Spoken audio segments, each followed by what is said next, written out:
Hi student, welcome back. How are you today? We are going to start plant physiology and very important chapter which is known as photosynthesis. Photosynthesis काफ़ी ज़्यादा important role रखता है competitive exam में भी और board exam में भी, और इससे रिलेटेड काफ़ी क्वेश्चन पूछे जाते हैं. ऑलराइट, तो सब आज स्टार्ट करते हैं फोटोसिंथेसिस के बारे में कि फोटोसिंथेटिक प्रोसेस क्या होती है और इसकी हिस्टोरिकल गाइडलाइन के बारे में. So today I am going to start new chapter photosynthesis. Heading डाल दीजिए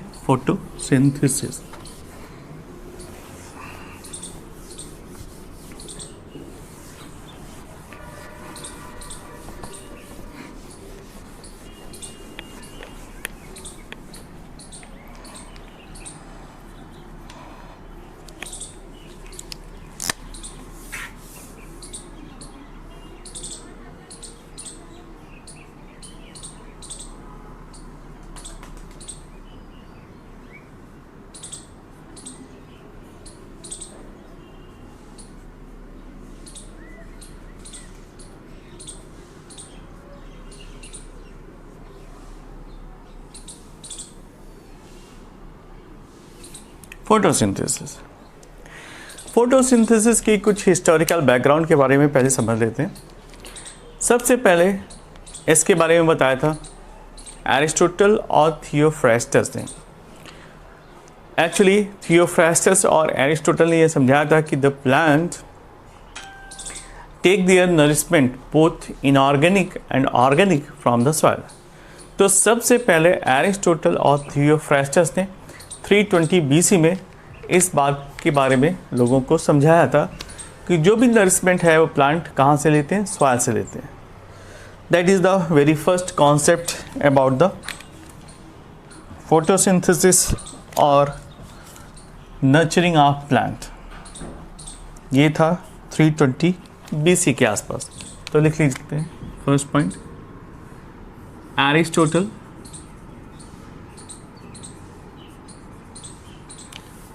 और थियोफ्रास्टस, ये दोनों ही ग्रीक फिलोसफर थे. एंड थियोफ्रास्टस और इन्होंने ये बात बताई थी before Christ 320 BC. As per these scientist और philosopher, plant take their nourishment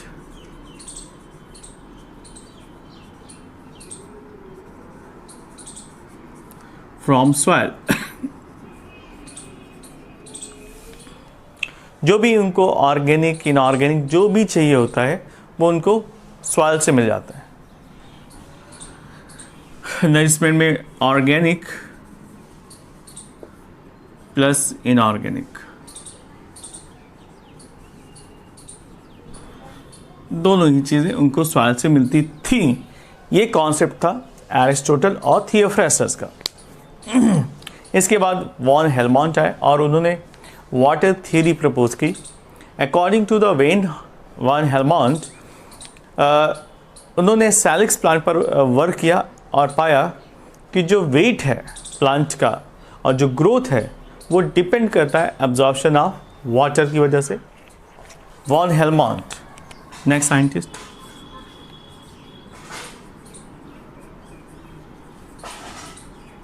von Helmont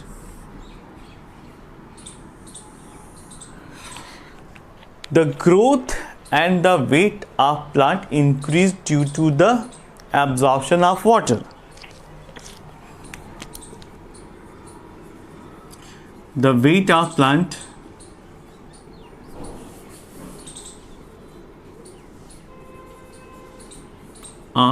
plant increases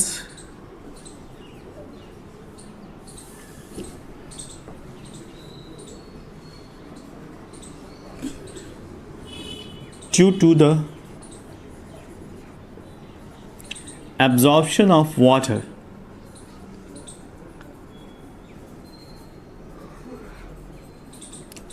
from the soil.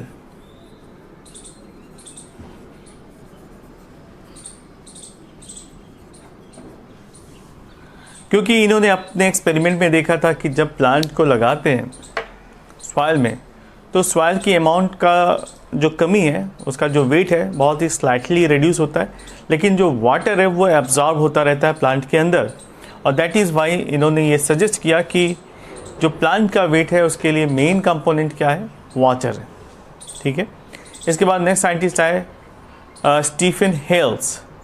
इन्होंने बताया कि किस तरह से ग्रीन प्लांट अपना फूड बनाते हैं with the help of leaf. Stephen हेल्स।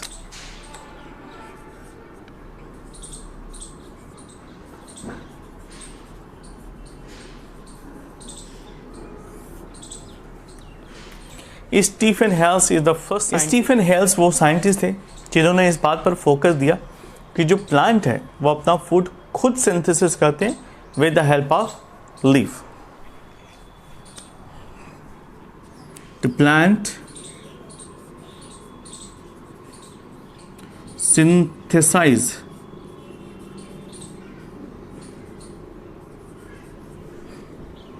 their food with the help of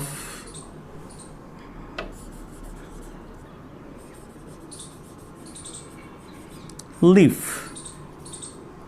ये सबसे पहले स्टीफन हेल्स ने समझाया कि लीफ का इंपॉर्टेंट रोल है प्लांट के अंदर, right.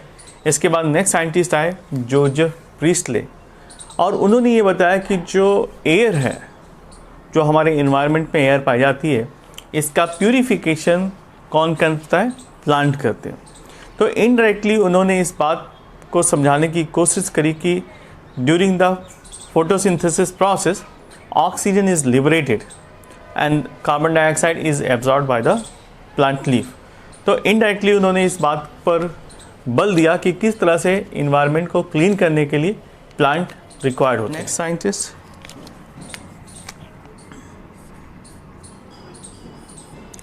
Joseph Priestley.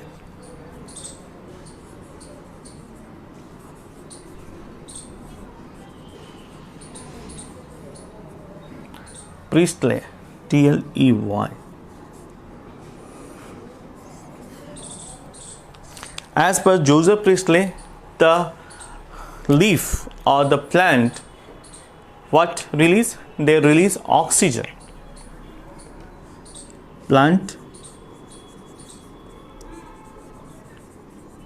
release oxygen and it helps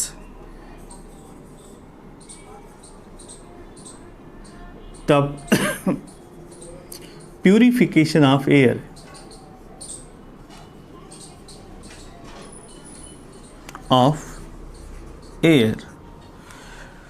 तो उन्होंने इनडायरेक्टली ये सजेस्ट किया कि फोटोसिंथेटिक प्रोसेस में ऑक्सीजन बाहर आती है और इस हिसाब से जो इन्वायरमेंट है वो क्लीन होता है, प्यूरिफिकेशन होता है। जोसेफ प्रीस्टले के बाद एक और साइंटिस्ट है जिनका नाम है एंजनहॉज।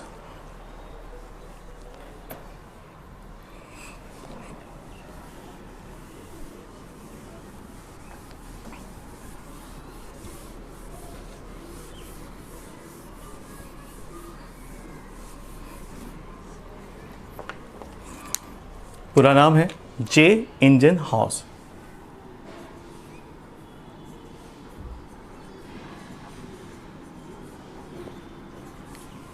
HOUSZ।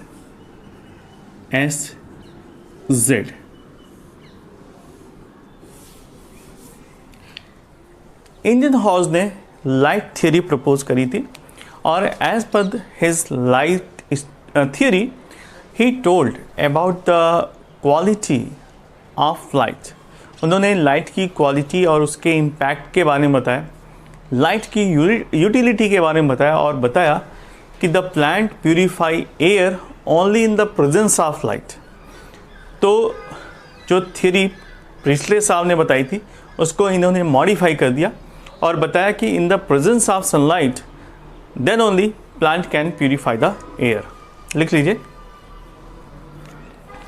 इन्होंने लाइट थ्योरी प्रपोज करी, लाइट थ्योरी। और इंडियन हॉर्ज का जो था एक्सपेरिमेंट, उसके हिसाब से सनलाइट की प्रेजेंस में ही प्लांट ऑक्सीजन को लिबरेट करता है या फिर इन्वायरमेंट को प्यूरिफाई करता है। So in the presence of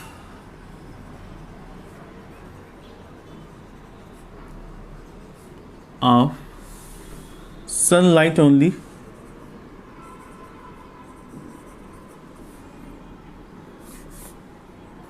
the plant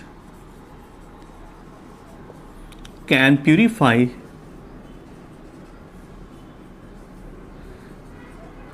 the environment. Okay, sunlight की प्रेजेंस में ही प्यूरिफिकेशन पॉसिबल है। उसके बाद नेक्स्ट साइंटिस्ट आए लवोसियर, और उन्होंने सपोर्ट किया दूसरे साइंटिस्ट को जिनका नाम है gene Senebier.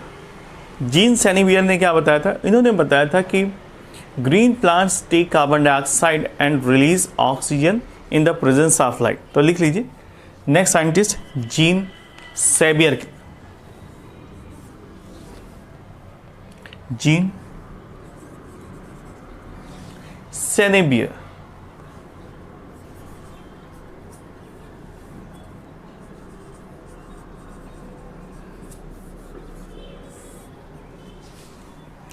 Jean Senebier concluded that the green plant take oxygen. Green plant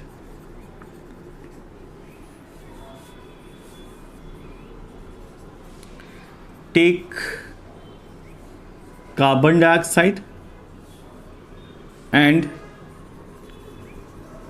release oxygen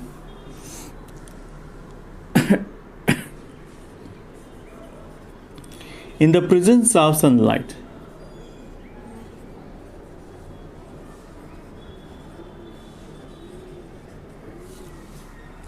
okay, तो वो साइंटिस्ट थे जीन सेनेबियर, जिन्होंने सबसे पहले ये समझाया कि जो ये प्रोसेस होती है ऑक्सीजन का इनटेक, रिलीज और कार्बन डाइऑक्साइड का इनटेक, ये तभी पॉसिबल है जब सनलाइट प्रेजेंट हो, राइट। सो ये सारे साइंटिस्ट धीरे धीरे फोटोसिंथेटिक प्रोसेस की तरफ ही आ रहे थे, but gradually.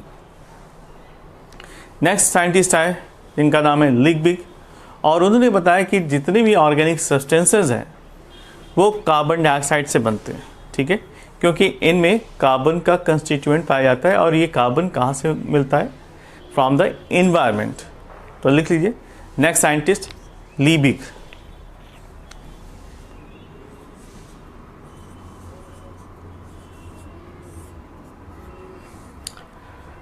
Liebig found that all the organic substances get carbon from the carbon dioxide.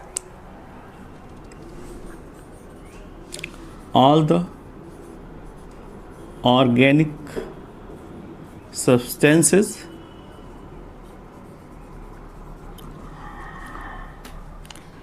get carbon from carbon dioxide in the case of plant, ठीक है।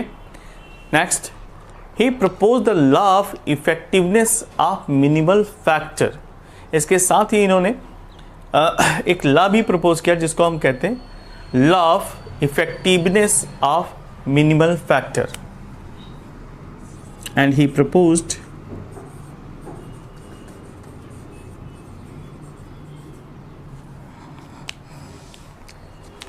लॉ का नाम लिख लेते हैं, law of effectiveness. Law of effectiveness of minimal factor.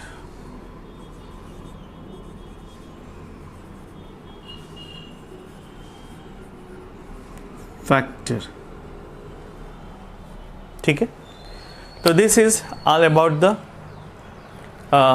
scientific history background कुछ और भी हैं, वन बाय वन डिस्कस करते हैं। तो लीबिग ने ये फाइनलाइज कर दिया कि जितने भी ऑर्गेनिक सब्सटेंसेस हैं प्लांट में जो सिंथेसाइज होते हैं वो with the help of carbon dioxide. ये कार्बन डाइऑक्साइड हमें इन्वायरमेंट से ही मिलता है। इसके बाद नेक्स्ट साइंटिस्ट है लीबिग के बाद, जिनका नाम है रॉबर्ट मेयर।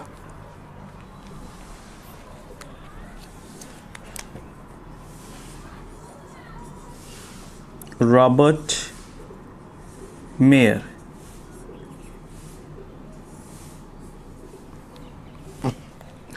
रॉबर्ट मेयर ने पाया कि green plant utilize the solar energy to form या to convert it into the chemical energy.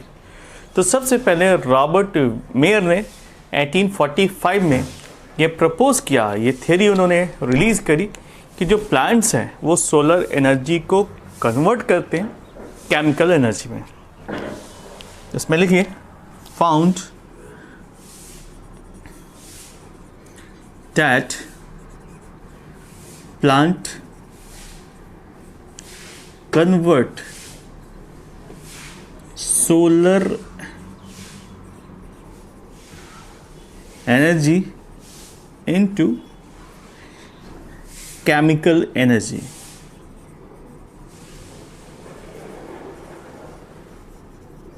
ये अपने आप में काफ़ी बड़ा एक्सपेरिमेंट है और काफ़ी बड़ा प्रपोजल था, क्योंकि आज हम सभी जानते हैं कि energy neither created not destroyed but it convert their form from one form to another form. And Robert Mayer का ये सिद्धांत, ये जो प्रपोजल था काफ़ी हद तक सही है, क्योंकि यहाँ पर सोलर एनर्जी को हम कन्वर्ट कर सकते हैं with the help of plant into the chemical energy. और साइंटिस्ट है जिनका नाम है जूलियन वॉन सास। He was the first person जिन्होंने इस थियोरी को लिटरली प्रूव किया कि जो सोलर एनर्जी है वो केमिकल एनर्जी में कन्वर्ट होती है। तो वो केमिकल एनर्जी क्या है उसको सबसे पहले उन्होंने सिंथेसाइज किया। That means the first visible product of photosynthesis, जिसको हम स्टार्च कहते हैं, और उसको लेबोरेटरी में एक्सट्रैक्ट करके निकाला मिस्टर जूलियस वॉन सास ने। तो लिखिए नेक्स्ट साइंटिस्ट का नाम Julius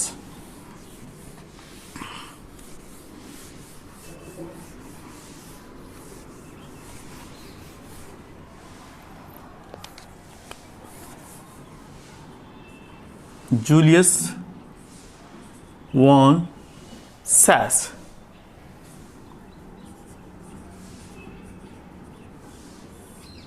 He was the first scientist who synthesized or who derived the visible product of photosynthesis. लिख लीजिए, mentioned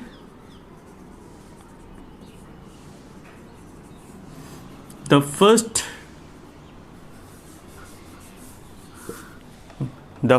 visible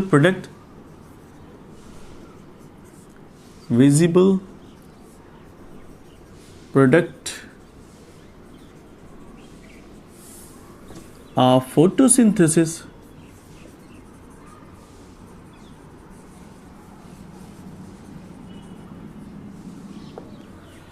nothing but starch, which is first visible product of photosynthesis. ठीक है। And the chloroplast is the site of absorption of carbon dioxide.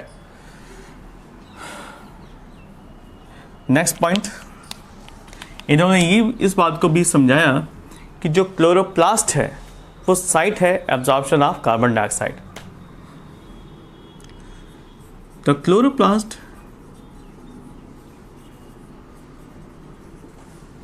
is the site of absorption of carbon dioxide. काफ़ी important point है। इसके पहले किसी को नहीं पता था कि एक्चुअल में कार्बन डाइऑक्साइड को एब्जॉर्ब कौन करता है। एंड ही आल्सो टोल्ड कि the chloroplast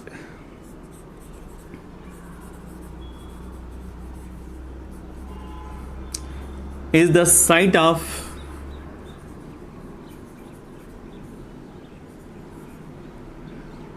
evolution of oxygen also. ठीक है, तो ये दो बात क्लियर हो गई. फर्स्ट कि जो फोटोसिंथेसिस होता है उसका visible product, first visible product है स्टार्च, और दूसरा जो साइट ऑफ एब्जॉर्प्शन है कार्बन डाइऑक्साइड का वो क्लोरोप्लास्ट है, और क्लोरोप्लास्ट से ही ऑक्सीजन भी रिलीज होता है. Now this point is very much clear. अभी किसी को कोई कंफ्यूजन नहीं रहा कि ऑक्सीजन और कार्बन डाइऑक्साइड लिबरेशन का और एब्जॉर्प्शन का प्लेस कहाँ पर है, राइट. उसके बाद नेक्स्ट साइंटिस्ट है जिसका नाम है जीजी स्टोक्स. जीजी स्टोक्स. जीजी स्टोक वो साइंटिस्ट हैं जिन्होंने क्लोरोफिल ए, क्लोरोफिल बी को आइसोलेट किया, ठीक है, और इन्होंने इंडिकेट किया कि क्लोरोफिल जो सी है वो भी पाई जाती है. तो that is how the scientist Stokes clear isolate the different kind of chlorophyll. ठीक है, तो इन्होंने क्लोरोफिल को ही एक्सट्रैक्ट किया, आइसोलेट किया. Isolate chlorophyll A, chlorophyll B and chlorophyll C. Chlorophyll के एग्जिस्टेंस के बारे में, सी के एग्जिस्टेंस के बारे में बताया, राइट. नेक्स्ट साइंटिस्ट आते हैं जिनको हम बाउजिंग हॉल्ट कहते हैं. बाउजिंग हॉल्ट वो साइंटिस्ट है जिन्होंने बताया कि जो एसिमिलेटरी कॉफिशिएंट है, ठीक है, वो 1 पाई जाती है. यानी जितना ऑक्सीजन लिबरेट होता है उतना ही कार्बन डाइऑक्साइड का इनटेक होता है. ठीक है, लिख लीजिए बाउजिंग हॉल्ट, साइंटिस्ट का नाम है.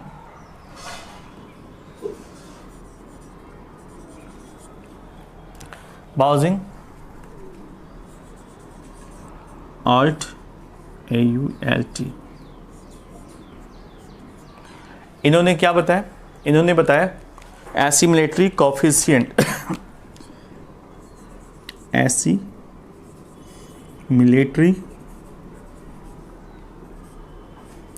कॉफिशिएंट के बारे में, जो कि क्या होता है, जितना हम ऑक्सीजन लिबरेट करते हैं, यानी oxygen upon carbon dioxide is equal to 1. इनका रेशियो 1 ही आता है. दैट मीन्स जितना इनकमिंग है कार्बन डाइऑक्साइड का उतना ही आउटगोइंग होता है ऑक्सीजन का. तो ये रेशियो कांस्टेंट बना रहता है. और इसके बाद नेक्स्ट साइंटिस्ट है एंगलमैन. एंगलमैन ने समझाया कि किस तरह से क्लोरोफिल के ऊपर एक्सन स्पेक्ट्रम यानी सनलाइट का इम्पैक्ट पड़ता है. नेक्स्ट साइंटिस्ट है जिनका नाम है ब्लैक, को ब्लैकमैन कहते हैं.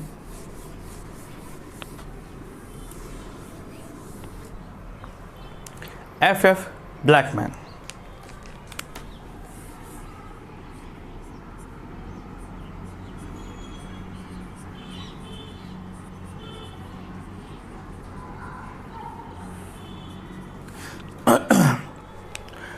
He mentioned the occurrence of light and dark.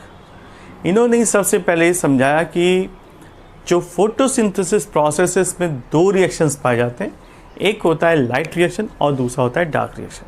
ठीक है, he expanded Leibniz law of minimal factors to law of limiting factors.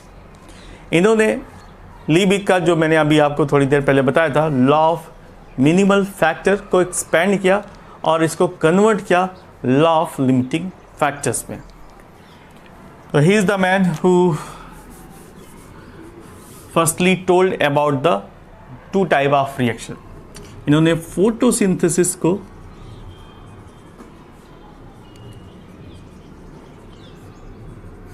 दो टाइप के रिएक्शन में कन्वर्ट कर दिया। कौन कौन से? लाइट रिएक्शन और डार्क रिएक्शन में।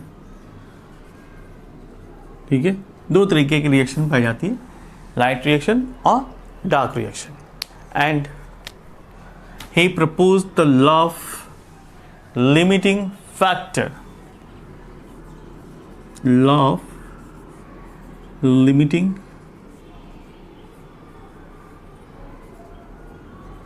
factor, ये भी प्रपोज किया था मिस्टर F.F. ब्लैकमैन ने, राइट। उसके बाद और भी साइंटिस्ट आए, लेकिन मैं कुछ साइंटिस्ट के नेम आपको बताता हूँ जिन्होंने अच्छा कंट्रीब्यूशन दिया है, जैसे कि वारबर्ग। इन्होंने सिंगल सेल्ड एल्गा के ऊपर, जिसका नाम क्लोरेला है, इस पर फोटोसिंथेसिस एक्सपेरिमेंट किए थे। इसके बाद नेक्स्ट साइंटिस्ट आए वॉन नील। इन्होंने बैक्टीरियल फोटोसिंथेसिस के बारे में काफ़ी अध्ययन किया। उसके बाद एमर्सन और अर्नोल्ड आए। एमर्सन और अर्नोल्ड ने रिपोर्ट किया कि लाइट रिएक्शन में दो स्टेप होते, ये काफ़ी इंपॉर्टेंट था, क्योंकि अगर एमर्सन ने अपना एक्सपेरिमेंट ना किया होता, जिसे हम मोनोक्रोमेटिक लाइट इम्पैक्ट कहते, then after we came to know कि लाइट रिएक्शन में दो स्टेप्स पाए जाते हैं। एक स्टेप काम करता है ब्लू और दूसरा स्टेप काम करता है रेड लाइट स्पेक्ट्रम में। तो ये लिख लीजिए। नेक्स्ट साइंटिस्ट जिनका नाम है एमर्सन और Arnold, Emerson and Arnold.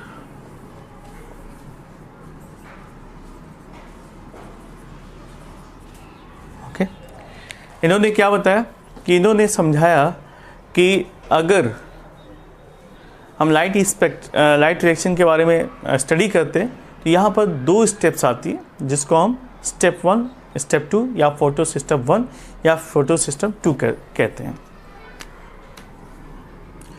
Reported first about 2 steps of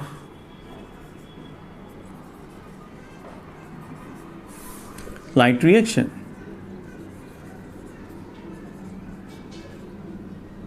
that is PS1 and PS2।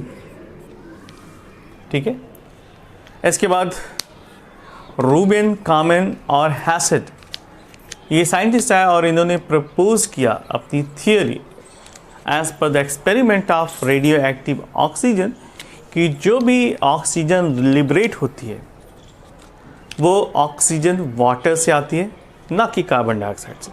क्योंकि एक बहुत बड़ा कन्फ्यूज़न था कि कार्बन डाइऑक्साइड में भी ऑक्सीजन है, वाटर में भी ऑक्सीजन है, तो ये ऑक्सीजन जो फोटोसिंथेसिस प्रोसेस में लिबरेट होती है वो एक्चुअली आती कहाँ से? तो वो आती है वाटर से, जो कि सॉइल से एब्जॉर्ब करता है प्लांट। ठीक है, नेक्स्ट इसके बाद एक और साइंटिस्ट आए जिनका नाम है इमर्सन, यही इमर्सन वाले सर, इमर्सन। और इन्होंने एक नई थियोरी प्रपोज करी जिसे हम कहते हैं Emerson enhancement effect.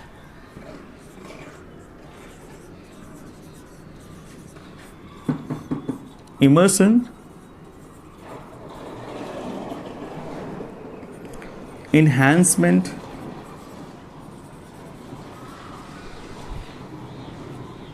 effect। Okay, then after next scientist जिन्होंने कार्बन डाइऑक्साइड फिक्सेशन के बारे में बताया, उनका नाम है कैल्विन। और कैल्विन ने पाया कि जो प्लांट है वो कार्बन डाइऑक्साइड को फिक्स करते हैं और फर्स्ट स्टेबल कंपाउंड बनाते हैं जो 3 कार्बन का होता है, और इस हिसाब से इन्होंने C3 साइकिल के बारे में समझाया। तो कैल्विन सर, इन्होंने C3 साइकिल के बारे में बताया, और इस C3 साइकिल के बारे में बताने पर, इसका एक्सप्लेनेशन करने की वजह से इनको नोबेल प्राइज़ भी दिया गया।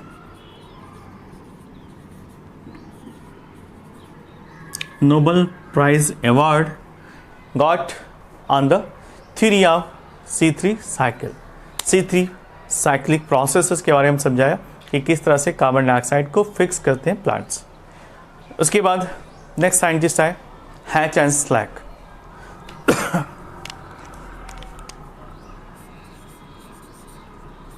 हैच एंड स्लैक, इन्होंने C4 साइकिल के बारे में डिस्कवरी की और बताया कि प्लांट्स के अंदर C4 साइकिल भी पाई जाती है।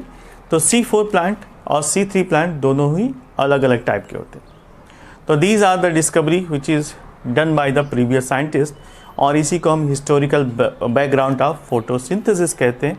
और जो आज हम फोटोसिंथेसिस के बारे में जानते हैं उसके पीछे 400 सालों का इतिहास है। ओके।